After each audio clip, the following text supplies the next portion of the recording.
9월 25일 금요일 새벽 말씀의 시간입니다.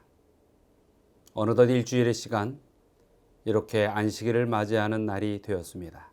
오늘 하루 열심히 사시다가 또 해가 질려 주님의 날이 다가오고 있음을 잊지 마시고 믿음으로 또 진실함으로 이 안식일을 맞이하는 우리 모든 성도님들이 되시기를 간절히 바랍니다. 자, 오늘 미가서 5장부터 7장 이 말씀들 꼭 통독해 주시기 바랍니다. 그 가운데서 오늘의 이 교훈의 말씀으로는 미가서 5장 2절의 말씀을 본문으로 함께 살펴보도록 하겠습니다. 미가서 5장 2절입니다. 베들레헴 에브라다야, 너는 유다 족속 중에 작을지라도 이스라엘을 다스리는 자가 내게서 내게로 나올 것이라. 그의 근본은 상고의 영원에 있느니라. 미가서 5장 2절에서는 신약에서도 다루듯이 베들레헴에 대한 예언이 기록되어 있습니다. 이 베들레헴이라는 마을, 매우 작은 시골의 한적한 마을입니다. 그러나 성경에서 이 베들레헴이라는 지역은 매우 고귀한 그러한 지역의 이름으로 기록되어 남고 있습니다. 그 베들레헴의 고귀함의 이유는 과연 무엇일까요? 그것은 이 작은 마을, 어찌 보면은 구약의 이 미가서의 이 예언 이후에도 별로 사람들에게 그렇게 인상 깊게 기억되지 않는 마을이었습니다. 그러나 이 베들레헴이 모든 사람들에게 기억되는 순간이 다가왔습니다. 그것은 바로 예수님께서 그곳에서 탄생하시는 순간이었죠. 오직 예수 그리스도, 그 베들레헴에서 온 인류를 구원하실 메시아 하나님 예수 그리스도께서 태어나심으로 말미암아 이 베들레헴은 가장 고귀한 가치를 얻게 되는 것입니다. 예언이 아닌, 소문이 아닌 실제로 임재에 이루어지심으로 인하여 베들레헴은 고귀해졌다는 것이죠. 자, 우리 하나님을 믿는 우리들의 생애 또한 마찬가지입니다. 그저 하나님을 안다라는, 하나님을 믿으면 구원이 있는다는 그런 소문을 들었으므로도 아니고, 그저 그 사실을 깨닫고 알므로도 아니고, 실제로 예수 그리스도께서 우리의 생애에 임재한 삶이 될 때 우리는 성도로서 고귀한 자의 삶을 살아갈 수 있는 것입니다. 예수 그리스도로 인하여 고귀하여지는 것입니다. 이것은 얼마나 큰 축복입니까? 또 이것은 얼마나 큰 가치입니까? 그렇기 때문에 예수께서 우리에게 임재하시는 삶, 그래서 이 신앙이라는 것은 지적 호기심을 채우는 것으로 만들어지는 것이 아닌 것입니다. 많은 것들을 무엇인가 깨달은 듯 느끼고 아는 것이 신앙이 아닙니다. 신앙이라는 것은 깨달아 안 그 예수 그리스도께서 내게 임재하여 나와 함께 살아가고 있다는 것을 매 순간 느끼는 것이 신앙인 것입니다. 베드로전서 2장 5절에는 이렇게 이야기하고 있지요. 너희도 산돌같이 신령한 집으로 세워지고 예수 그리스도로 말미암아 하나님이 기쁘게 받으실 신령한 제사를 드릴 거룩한 제사장이 될지어다. 우리는 이 땅에서 주님께 온전한 이 정성을 삶 속에서 드리는 예배 드리는 자들인 것입니다. 이 예배 드리는 자들의 표상이 제사장인 것입니다. 그런데 그 제사장들은 바로 예수 그리스도로 말미암아 신령한, 기쁘게 받을 신령한 제사를 드릴 제사장이 될 수 있다는 것입니다. 오직 무엇으로요? 예수 그리스도. 우리의 삶의 어떠한 갖은 행동의 양식이 아니라 예수 그리스도께서 내게 임하심으로 그러한 놀라운 축복의 자격이 주어진다는 것입니다. 이 예수님께서 임재하신다는 것, 그것은 무엇일까요? 그것은 우리의 본질이 이 세포가 바뀌어가는 과정이 있다는 것입니다. 예수 그리스도로 인하여 바뀌어가야 한다는 것입니다. 자, 예수님으로 인하여 변하는 것. 그것이 예수 그리스도의 임재인 것입니다. 변론적으로 다시 역설적으로 좀 이야기해 보면 예수를 믿으면 필히 변하는 삶을 살아가야 한다는 것이죠. 과거의 내가 아닌 예수 안에 새로운 내가 만들어져 가야 하는 것. 그것이 신앙입니다. 분명히 믿음은 생겼는데 교회는 다니는데 과거의 내 모습과 지금의 내 모습이 전혀 변화가 없어요.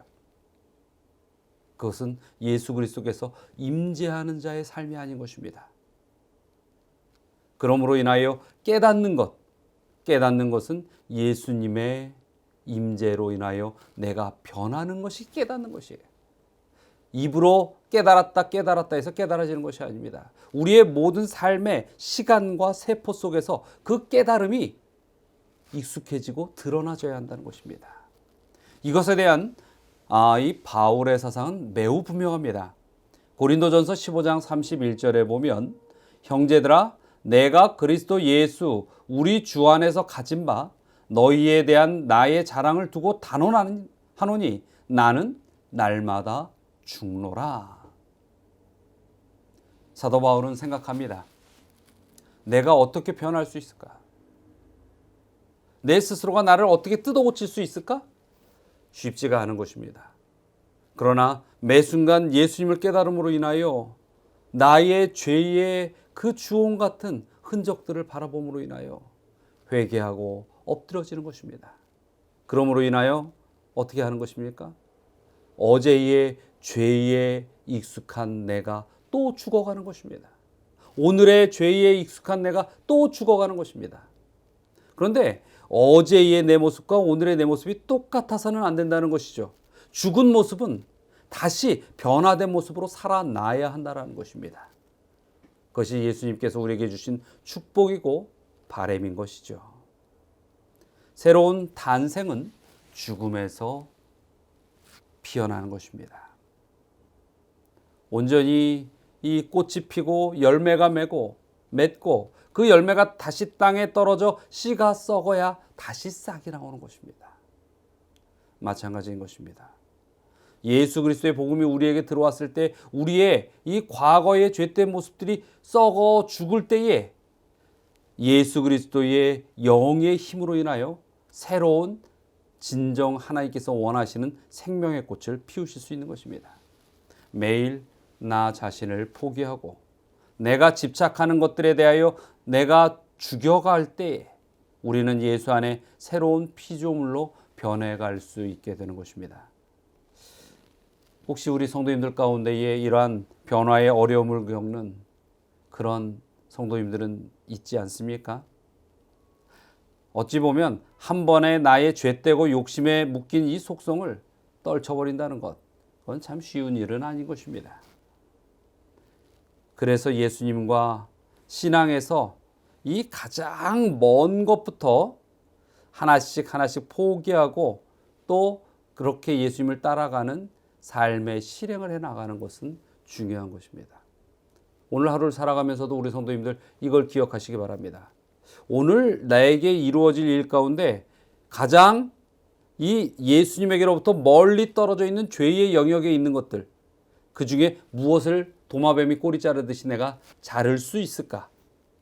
그리고 예수 그리스도의 의지에 또 예수 그리스도께서 원하시는 삶의 영역을 오늘 내가 실행할 수 있는 것은 무엇이 있을까? 생각하셔야 됩니다. 그리고 생각한 대로 실행해 나가는 것이 중요한 것입니다. 자, 예수님께서 바라시는 우리의 모습은 그렇게 죄의 덩어리들을 하나씩 떨궈가는 모습인 것입니다. 이렇게 이러한 삶의 모습을 사도 바울은 그의 생애 속에서 끊임없이 반복하며 수많은 연습들을 이행해 왔다는 것입니다. 그 바울은 이렇게 간증합니다. 고린도후서 2장 15절입니다. 우리는 구원받은 자들에게나 망하는 자들에게나 하나님 앞에서 그리스도의 향기니. 예수 그리스도의 이 복음을 받는 자들이 다 구원을 얻는 것은 아닙니다. 어떤 자들에게는 그 복음이 생명의 향기가 되고, 어떤 자들은 그 복음을 받고서도 오히려 뒤돌아섬으로 인하여 그것은 죽음의 그림자가 될 수도 있는 것입니다.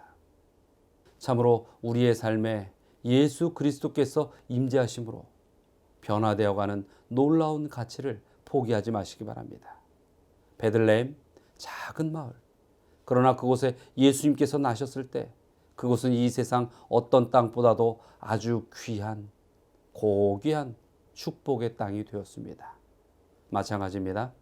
우리의 삶이 이제까지 어떠했든지, 어제 저녁까지 어떠했든지, 오늘부터 예수 그리스도께서 더욱 임재하시는 삶을 살아가게 될 때 우리는 오늘로부터 고귀한 주의 백성으로 또 그렇게 하나님께서 붙드시는 삶을 살아가게 되는 것입니다. 자, 우리는 언젠가 우리의 인생을 뒤돌아보게 될 것입니다. 짧게는 한 달에 한 번 뒤돌아볼 수도 있겠죠. 또 1년에 한 번 뒤돌아볼 수도 있겠죠. 때로는 10년, 아니 때로는 4, 50년의 나의 인생을 뒤돌아보는 시간들이 우리에게 있을 것입니다.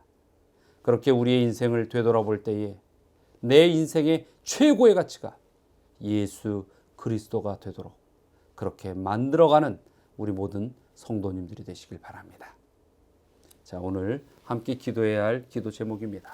첫 번째는 예수님과 실제적으로 동행하는 신앙의 삶이 되도록 기도하시기 바랍니다. 두 번째는 우리 김옥 장로님 또 김혜경 집사님 가정을 위하여 기도하겠습니다. 다 같이 기도하시겠습니다. 사랑과 은혜가 많으신 하나님, 오늘 또 하루의 삶이 지나면 주님께서 허락하신 축복의 안식일을 맞이합니다. 저희들이 정돈된 마음으로 겸허한 모습으로 주님의 날을 감사하며 기쁨으로 맞이할 수 있게 하여 주시옵소서.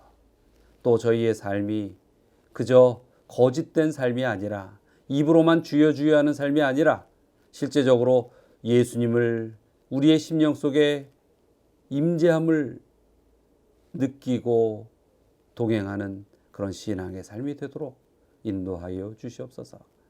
또 김옥 장로님 가정과 김혜경 집사님 가정을 위하여 기도드립니다. 주님께서 그 두 가정에 축복을 더하시고 이 어려운 시기에 어려운 힘든 삶 속의 여정들이 시험받지 않도록 붙드시고 항상 안위하시며 일으켜 주시옵소서. 주님께서 오늘 하루의 삶 속에서도 주의 모든 백성들 죄에 넘어지지 않고 승리할 수 있도록 축복으로 이끌어 주시리라 믿고 감사드리며 예수 그리스도의 이름으로 기도드리옵나이다. 아멘.